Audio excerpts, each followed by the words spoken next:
Bismillahirrahmanirrahim. Assalamualaikum warahmatullahi wabarakatuh. Perkenalkan, nama saya Rizky Salam dari Penjas 2E dengan NPM 1921911181. Jadi di sini saya akan menerangkan materi mengenai keterampilan gerak. Yang pertama ada pengertian dari keterampilan gerak.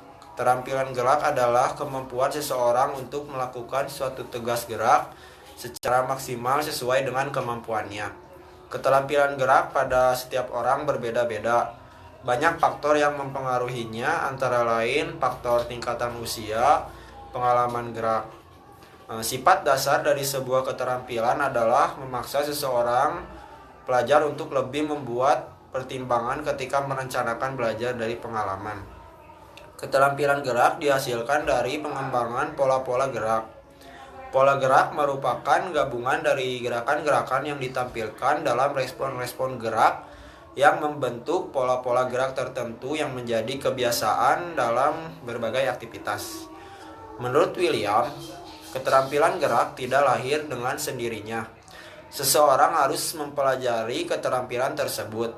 Keterampilan gerak merupakan kemampuan seseorang dalam melakukan gerak dengan koordinasi bagian atau keseluruhan tubuh berfungsi dengan baik. Tingkat koordinasi gerakan relatif tinggi. Untuk mencapai atau memiliki keterampilan gerak yang baik, diperlukan proses belajar dan berlatih dalam jangka waktu tertentu. Adapun faktor bakat, minat, kesungguhan belajar, media belajar, metode belajar, dan tingkat kesulitan gerak sangat mempengaruhi lamanya waktu belajar. Yang kedua, klasifikasi keterampilan gerak.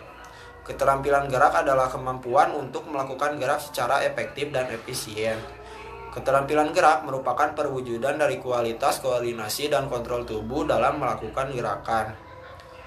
Keterampilan gerak diperoleh melalui proses belajar, yaitu dengan cara memahami gerakan dan melakukan gerakan berulang-ulang dengan kesadaran pikiran, kebenaran tindakannya, gerak yang dilakukan. Pengklasifikasian gerak bisa dibuat berdasarkan beberapa sudut pandang, yaitu berdasarkan kecermatan gerak. Keterampilan gerak bisa dikaji berdasarkan kecermatan pelaksanaan gerak, ditentukan antara lain oleh jenis otot-otot besar dan ada yang melibatkan otot-otot halus.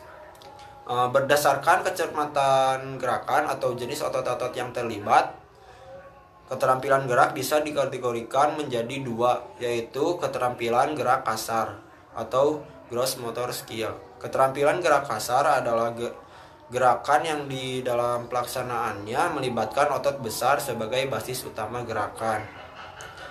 Yang kedua yaitu ada keterampilan gerak halus atau fine motor skill. Keterampilan gerak halus adalah gerakan yang pelaksanaannya melibatkan otot-otot halus sebagai basis utama gerakan.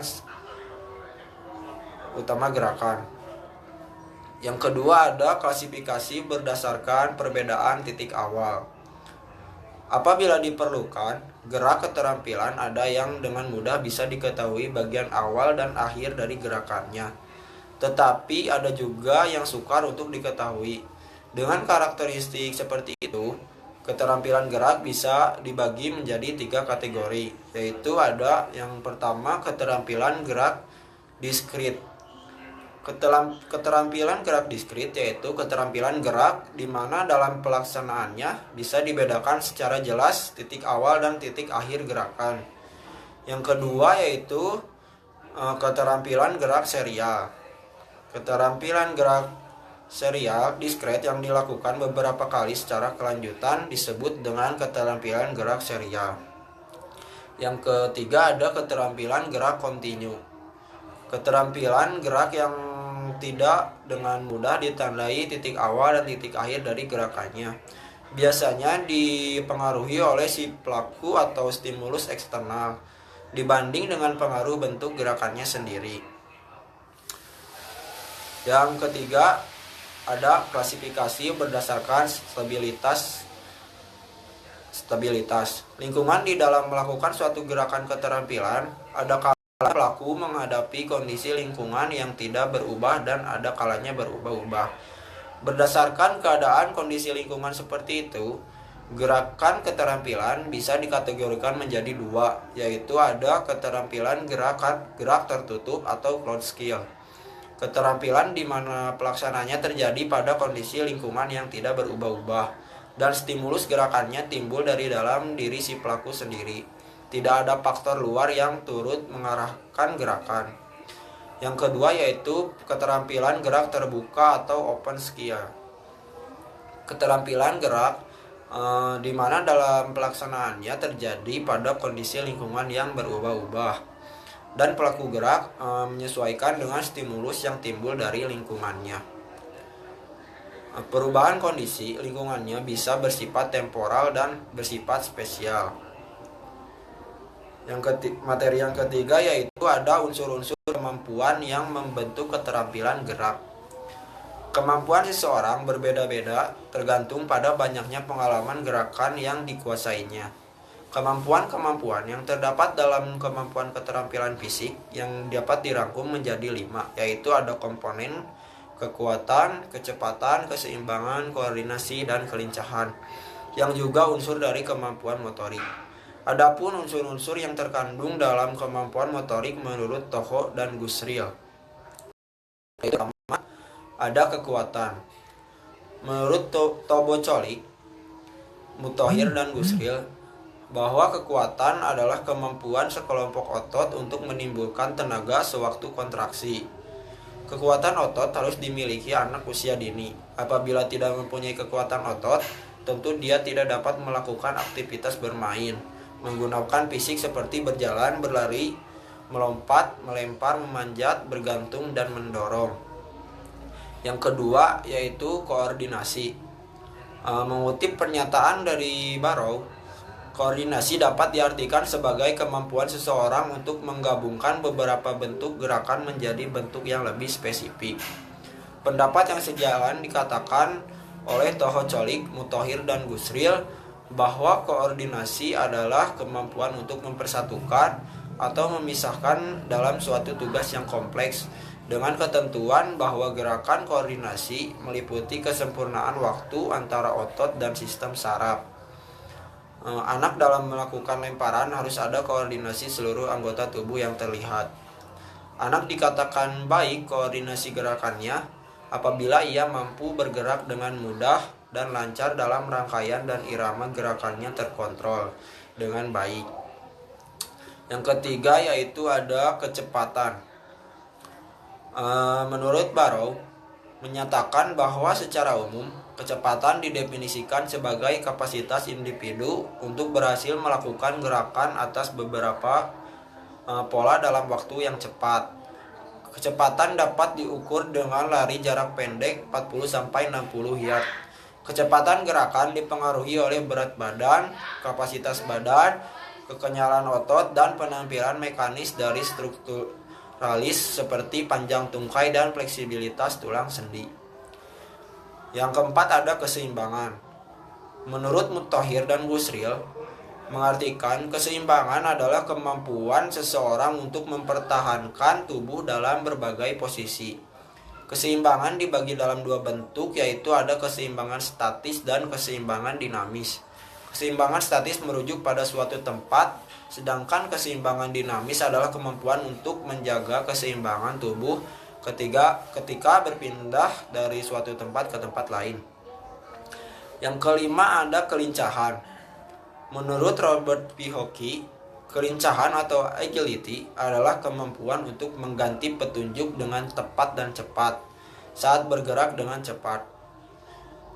Kinderal, Graber, dan Johnson yang dikutip Ismaryanti menyatakan bahwa kelincahan adalah kemampuan untuk mengubah arah dan posisi tubuh atau bagian-bagiannya secara cepat dan cepat.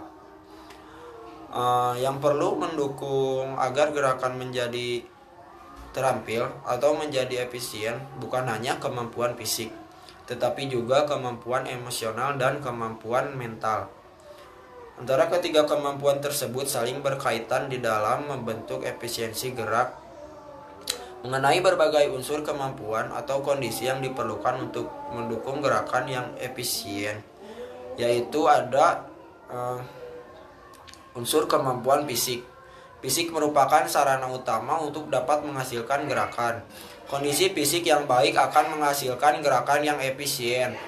Adapun macam-macam kemampuan fisik diantaranya ada kecepatan reaksi, kekuatan, ketahanan, kecepatan, fleksibilitas, ketajaman indera. Yang kedua ada unsur kemampuan mental. Mental adalah pikiran. Jadi kemampuan mental berarti kemampuan untuk berpikir dan kemampuan imajinasi. Kemampuan mental juga berpengaruh terhadap kemungkinan terciptanya gerakan yang efisien. Berikut adalah kemampuan yang diperlukan untuk mendukung terciptanya gerak. Yang pertama ada kemampuan memahami gerakan yang akan dilakukan. Kecepatan memahami stimulus, kecepatan membuat keputusan, kemampuan memahami hubungan spasial, kemampuan menilai objek yang bergerak, kemampuan menilai irama, kemampuan mengingat gerakan lampau, kemampuan memahami mekanika gerakan, kemampuan berkonsentrasi. Yang terakhir yaitu ada unsur kemampuan emosional. Kemampuan dan kondisi emosional yang diperlukan untuk mendukung pelaksanaan gerakan yang efisien adalah sebagai berikut.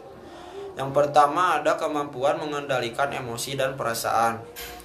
Kemampuan mengendalikan emosi memberikan kemungkinan bagi seseorang untuk berbuat sesuai dengan yang seharusnya dilakukan atau tidak berbuat di luar batas. Yang kedua tidak ada gangguan emosional. Gangguan emosional misalnya ketegangan emosi, kemarahan, kesedihan, erat kaitannya dengan penampilan gerak. Kondisi gerak bisa terganggu karena adanya gangguan emosi. Yang ketiga, merasa perlu dan ingin mempelajari atau melakukan gerak. Merasa perlu dan ingin mempelajari atau melakukan gerak merupakan motivasi internal atau dorongan dari dalam diri untuk berbuat dalam bentuk mempelajari atau melakukan gerakan. Dan yang terakhir yaitu memiliki sikap yang positif terhadap prestasi gerak. Sikap positif terhadap prestasi bisa menimbulkan kecenderungan berbuat untuk berusaha mencapai suatu prestasi. Mungkin hanya itu yang bisa saya sampaikan, kurang lebihnya mohon maaf. Wassalamualaikum warahmatullahi wabarakatuh.